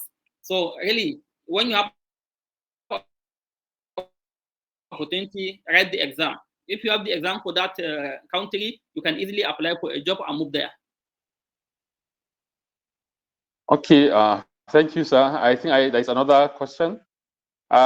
Somebody is asking about opportunity, master's degree, whether it offers any advantage. I don't think so. No. Even if you have master's. I have master's degree. I have fellowship, but I'm not using my master's degree except for some any academic reasons. I'm here as a clinical staff, so I'm using my fellowship. Yeah, like I also said, you can, you have been writing exams. Sorry, I used to writing exams. Well, there was a time I get angry. I just prepare for this Dubai exam too. I do just give 1 month because I am coming fresh from Saudi license exam. I just get the additional material, and in 1 month I just read because it is almost the same. You understand? And reading is what you are used to. I went and I passed that exam. Just I keep it because that time I was not very comfortable. First contract can have a lot of issues. Somebody is asking, must you speak Arabic? I think language is one of the issue. You don't need to speak Arabic, but what I want to tell people is all you have is a sincere intention. Most of us here on the platform are from maybe North and maybe from Hausa. All this, you are used to all those basic Arabic. You understand? In fact, some of you have gone to Islamic school so fast that you even do class on Tajweed, class on Fiqh, class on Tariq and Sirah, and a lot of things. Because of that basic you have, here it will really help you in the grammar. And a lot of things you quickly learn very fast. At the beginning, they will attach you with an interpreter, and many people will be there to assist you. You understand? Your colleagues, a Nigerian colleague or any other colleagues from Sudan can help you. Sister, mostly Saudi sisters or other nursing staffs, they can be there to help you. But what you should do is, if they tell you today Sudan means headache, you should cram it. Tomorrow you don't ask Sudan again, ask for fever. You understand? Like that. Before you know it, you will have a lot of vocabularies. Today I see a lot of people from Nigeria, from Eastern Nigeria, who are also Christians and from, you understand, Igbo ethnic Gagamba, attending to patients confidently, clerking them alone and independently, and also arriving at the right diagnosis. So all you need is just sincere attention and the zeal. So it is doable. One should not have any fear regarding language or anything. You should just come. You will overcome that, inshallah. Thank you very much, sir. Sir, you can address any other issues, sir. Ideology fellows needed. All needed. Fellows are needed. We only mentioned that the more, but almost all the fellows are actually needed. What is the hardest part of coming to Saudi? Making up your mind. I think the hardest part.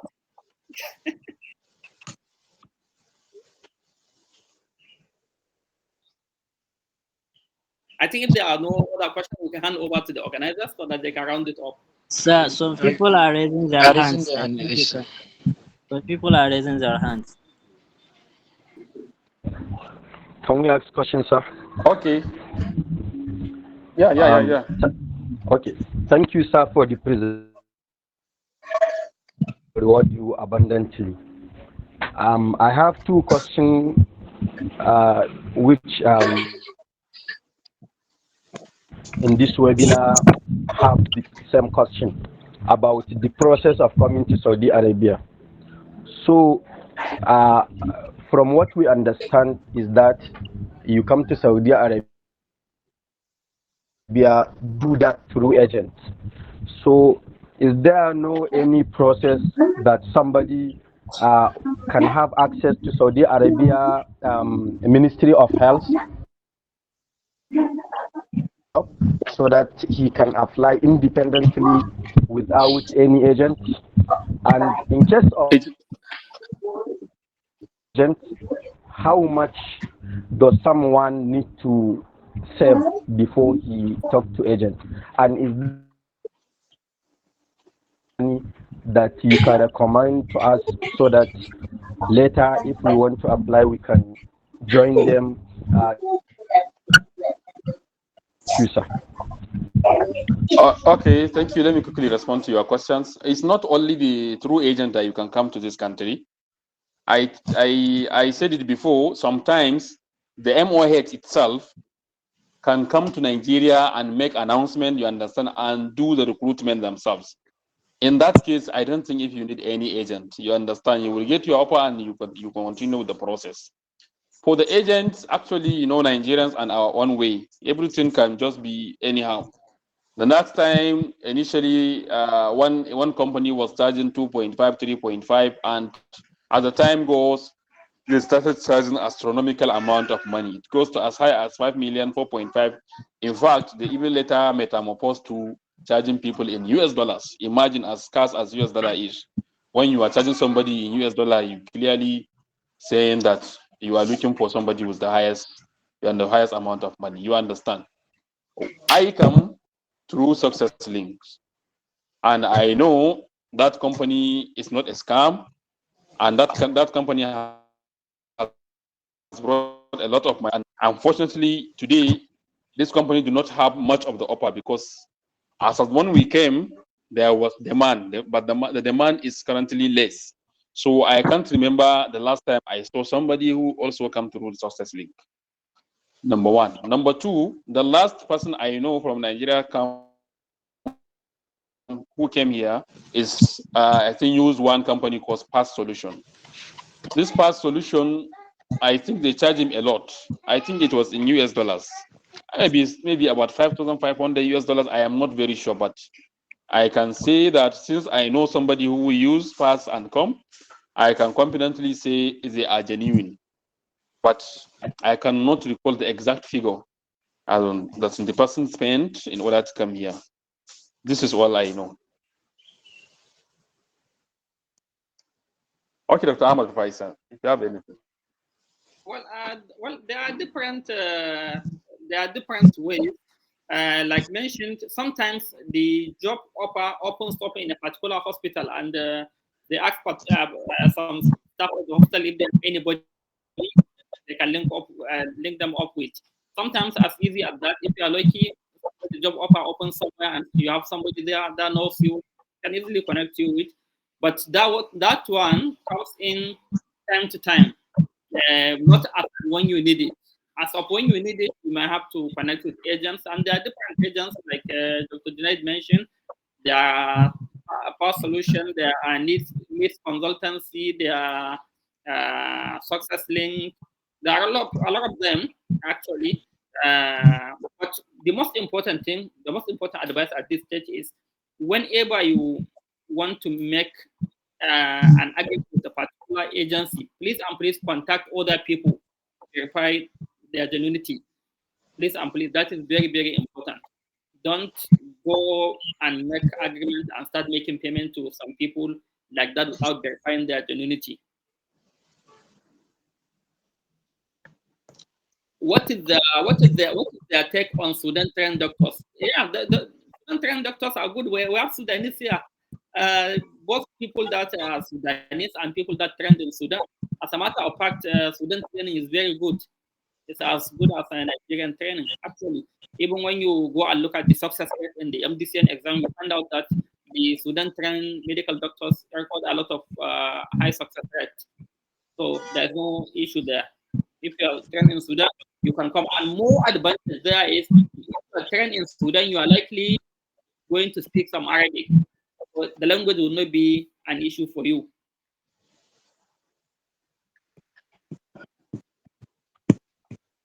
Their hands. Can they ask their questions, sir? Okay, Go ahead. Go ahead. Thank you very much for the presentation. With regard to this issue of scam with contact with this agent, I don't know if you will drop your contact, because many of us don't know who to contact to in case if we are making any deal with the agent. Thank you.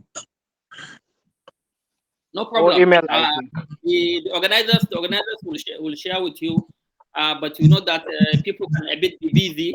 But if you drop an email, like for me, if you drop an email for me, inshallah, within 48, 72 hours, I will respond to it. And if it is a question I have handy, I will provide the answer. If it is not a question I have handy, I will also ask you to give me more time to make consultation so that I'll provide you with a more concrete answer. Okay. And also, sir, regarding the genuinity of this kind of agents, when people ask me, usually the answer I give them is, do not in the first place give out your money. Wait and see, do these agents ever in the past taken some doctors to Saudi Arabia? If they have in the past, then communicate with these specific doctors that these agents have taken to Saudi Arabia. So these agents, we are following up with them. So please, we want to make sure of their genuinity, whether if we can pay to them. Those doctors can attest whether if these agents are actually reliable. For example, Dr. Junaid and I came through Success Link. Even that time, I collected money from people and gave to this man Success Link. Unfortunately, at the end of the day, when the offer was not obtained, I collected their money back. Directly, the man transferred their money back to these people, and I don't have any issue. So contact with those people whom have been taken by these agents to confirm their genuinity. If they have never taken anyone before, then you have to be very careful. This is another advice. Yeah. Thank you very much. Okay, the next person please can speak so that we can round up the meeting. The ones that are raising their hands. Likita, can you speak, please? Kabiru. Sorry, I am done. I have asked my question. Okay. I saw your hand raised. Sorry, I skipped it. Alaikum warahmatullah. Alaikum salam. Thank you, Sas, for the presentation. May Allah reward you abundantly. Is there any, like, just as Plab 1 and Plab 2 is being arranged, are there any specific time of the year in which these exams are being taken, or is just based on demand?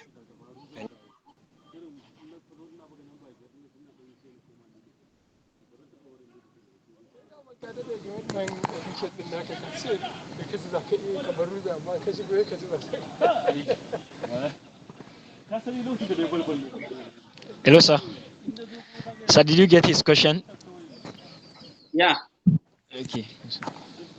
Actually, the license exam, one good thing about Saudi Arabia is that they will give you, you can get a job placement without even the license exam. When you come here, you write your license exam while on the job, as opposed to other countries like UAE, Qatar, where you might not be able to get a job placement before writing the exam.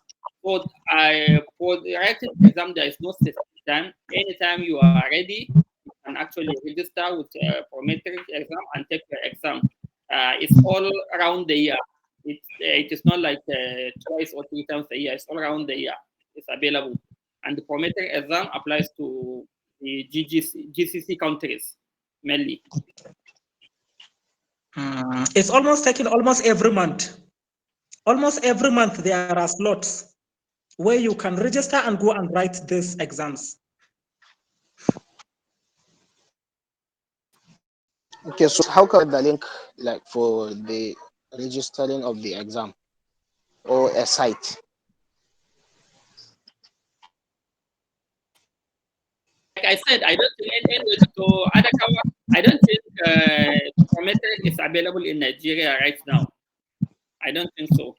I think it is only not. available You can only take yeah. this exam.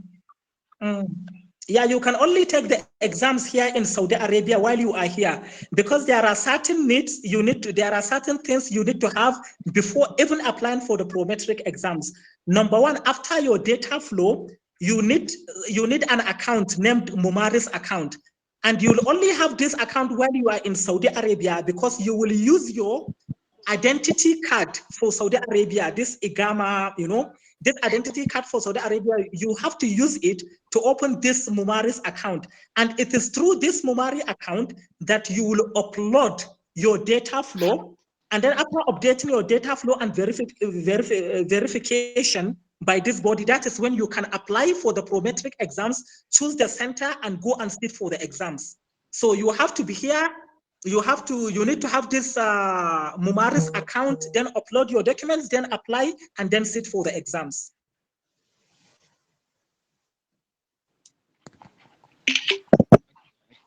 Okay, hello sir, please can I ask a question? So I have a question. Go ahead. Okay, the question is that can a person like write PLAB exam, maybe PLAB 1 and PLAB 2, or USMLE exam part 1 and part 2 and passed? Maybe when he was waiting for placement for exam, then maybe can he apply to Saudi Arabia, and will he get any preferential treatment when applying to Saudi Arabia during the time, because he has PLAB, GMC registration, or USMLE registration?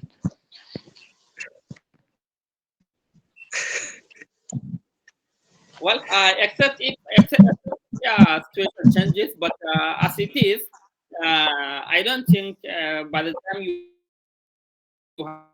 have GMC registration, you will need to come to Saudi Arabia anymore. You don't need it anymore. In fact, those that are here, by the time they get GMC, they move.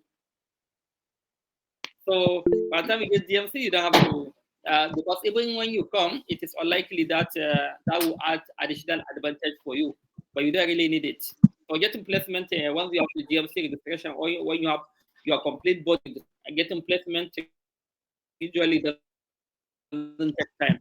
Most advantage here is because like getting you are coming here to prepare financially, academically, and the rest to take those exams. That's where coming here plays a vital role. Okay, so I have a question. Can I ask a question? Okay. Hello, sir. I have a question, sir. Okay. Hello, sir. Go ahead. Go ahead. Okay, all right. So if I understand very well, the pathway for someone to get a job at Saudi Arabia include the Ministry of Health. When the Ministry of Health comes to Nigeria and they recruit you and they make an advert and he let you know, or through an agent. So the part of the agents, is it that the agents will secure a flat there, then when you go there, you prefer for your exam, take the phonetic exam and start your work, or is there you will pay them, then you go there and start the job yourself? So that is the what I want to understand. Is it that they will get the job for you, or they will just provide you with living environment and other things to facilitate your process, but you will be the one to look for the job yourself? Okay, regarding once the agent find the job for you, that is why you said finding job. They will find the job for you. You will have your letter and everything, even with the summary of your payments, your salary, your allowances, your everything, all the package, all content of the contract will do everything, even to that, to go sit for prometric exam and try to apply for a job. No, it doesn't work like that. They will secure the job for you. You will get the letter, go there and start working, then register for the prometric exams, then 6 exams and pass and continue with your work. So they will find the job, the whole package, they will find the job for you completely.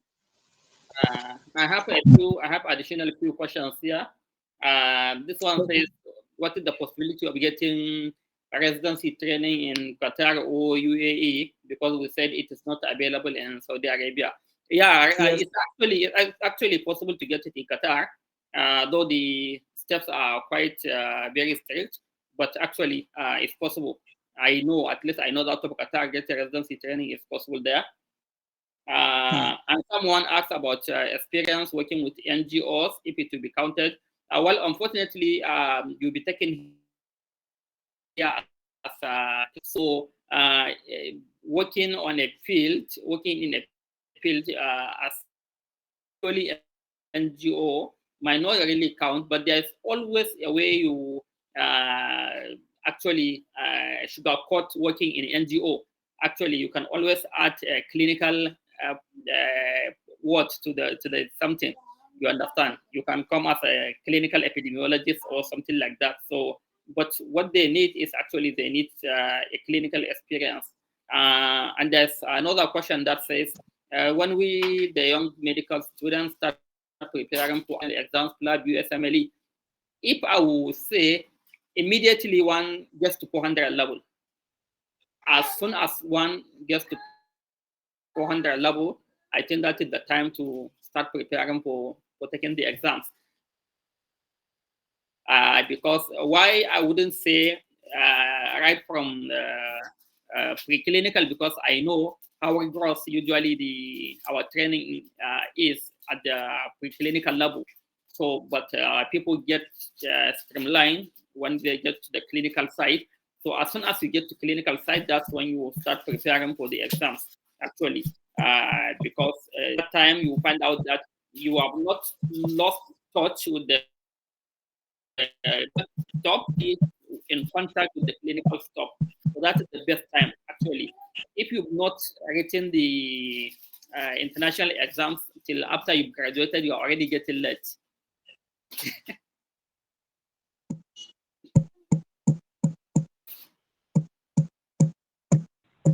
Okay, I think maybe. I ask a question, sir. Okay. Sir, my question is that if the MOH come to Nigeria to recruit doctors, do someone need to have something that includes the MOH? That's my question. Well, the most important chance you have actually is your specialty. If you've undergone postgraduate training, specialty matters, because specialty recruitment is actually specialty based. Sometimes they will come to Nigeria specifically looking for a particular specialty. Sometimes they come specifically looking for pediatric surgeon or neurosurgeon or anesthetist. So if you have that, if you have a specialty that they need, that will definitely increase your chance.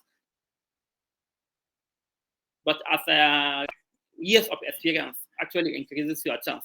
They always want people with the more your years of experience, the more likely they'll consider you. But provided you have the minimum requirement they need, actually you don't need any other additional thing. And another thing, Chief, they also conduct exams and interview. They conduct interview. So passing the interview is the background of securing the job. Because if they are looking for maybe pediatric surgeons and maybe 10 pediatric surgeons come, so they conduct interview. So passing the interview increases the chance of securing that particular slot. Yeah, there's a very important question here. Very, very important. Somebody says, if a person has a place to stay in Saudi Arabia, can he come to Saudi Arabia and then start the process? I will tell you no. No. This is one thing that is paradox in this country, is that it is easier for you to get a job from outside than from within. That's a very it will sound somehow, but that is how it is actually. It's much easier for you to get job while outside Saudi Arabia than when you are inside Saudi Arabia, because when you are outside Saudi Arabia, even recently we have a lot of applications we are really trying to help, but the issue is when you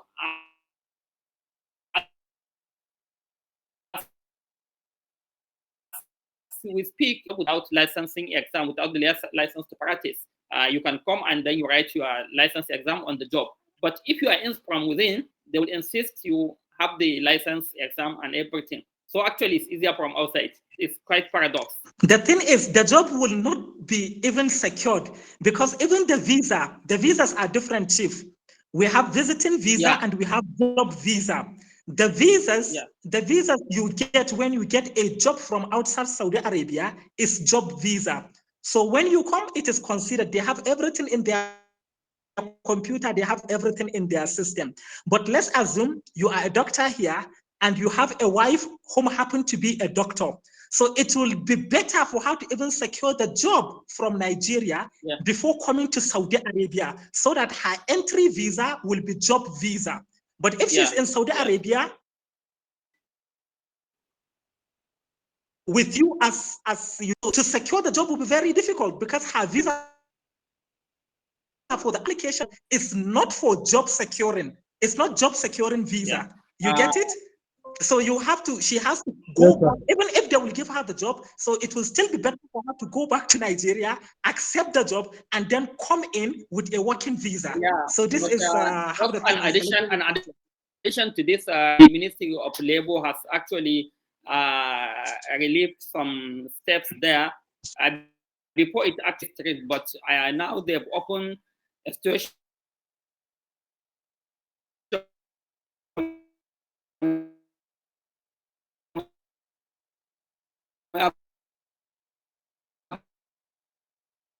by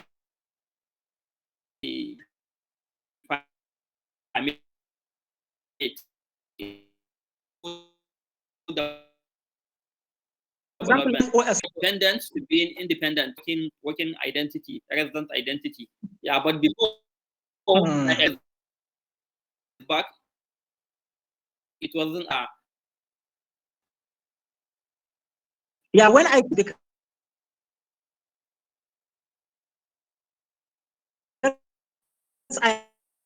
had and the one, but we're getting the job, they will still keep adding a lot of conditions that ordinarily are not there before. Yeah. So okay. There is no questions. Maybe I can share the email, your emails to them. Then we can round up the meeting, inshallah. Okay. Okay. Yes, no problem. We will. Okay, Chief. Do we share the email here, or we can give Mr. President to share with them? No, Mr. President will share with the people he trusts. Okay. Yes, better. Yeah. Thank you. Okay. Okay. Thank you very much, sir. Sas, for giving us your time, your precious time, and trying to guide us in this journey. We are very grateful. May Allah reward you, and be a turning stone for us to be also very productive and also to help our community and the world in large. Thank you very much, sir. I don't know if you have any closing remarks, sir. Yeah, the closing remark I think I will have for my colleagues, actually attitudinal change. Attitude. Very, very, night has left. Okay, I think very important. The issue of attitude is very important coming here. So, right, even before you come, please try as much as possible to imbibe right attitude. When you imbibe right attitude and it becomes part of you, it will not be a strength for you to just apply it elsewhere. Learn daily and learn to live when it is time to live. Learn to pay attention and learn to actually know exactly what you are doing. Because once you cross Nigeria, once you cross the border, there is no room for error. There is no room for error or negligence. Error must be answered by somebody. Okay, so please, we have to work very hard. If there's one single issue that I've noticed people find it very difficult coming here, it's actually changing the attitude, because we need to tell ourselves the truth that we have a lot of poor attitude to work and a poor attitude to profession. And those things we do and we get away with them back home, one would never get away with them once you cross the border. Once you cross the border, once you cross Nigeria, you will never get away with them. In fact, you will land in a big trouble. So if you are late by 5 minutes and it happens, somebody was brought in to that ER and got arrested and you are not there, you answer for the death of that person. And before you know it, people will start asking for hundreds of millions from you for compensation. So attitude, and attitude, very, very important. Please and please, let's try to work on it. If you know, we all know ourselves. We all know if you have a poor attitude to work, you know yourself. If you are the type that doesn't go to work, you know. If you are the type that goes there late, if you are the type that shouts at patient, if you are the type that writes and doesn't care what you write, if they are the type that you see and you don't document, or if you are the type that you document and you will not carry out, please and please make sure part of your preparation to take away that attitude from you, because those are killer attitudes and they will never allow you to progress anywhere you are in the world. Okay. Thank you very much, sir. Okay, thank you, sir. In conclusion, I would like to thank each and every one of you that attended this webinar, and we hope it has been educative and it has been helpful, and we will also entertain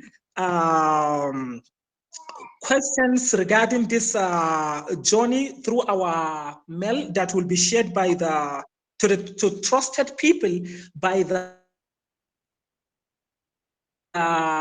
what Chief just said. You must have to learn proper documentation. Very important. You have to learn proper documentation. And in addition to all this, there is insurance. You don't practice here without insurance.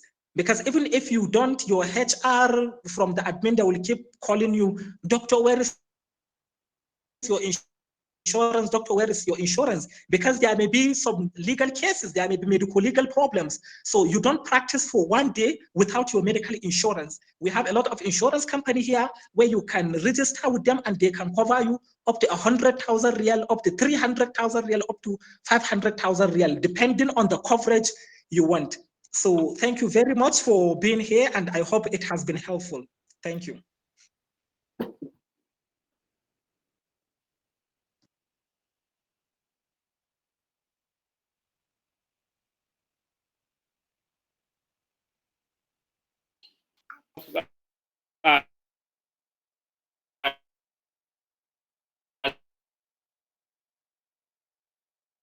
Likely, Dr. Mr. President? Is Mr. President here? Yes, I'm around, sir. I'm around, sir. So, sir, thank you very much for your time. Yeah. I think this is the end of the meeting. Thank you very much. Thank you. May Allah reward you. Yeah, well, thank you very much. Yeah, well. Thank you very much, sir. سبحانك اللهم وبحمدك. Thank you very much, sir.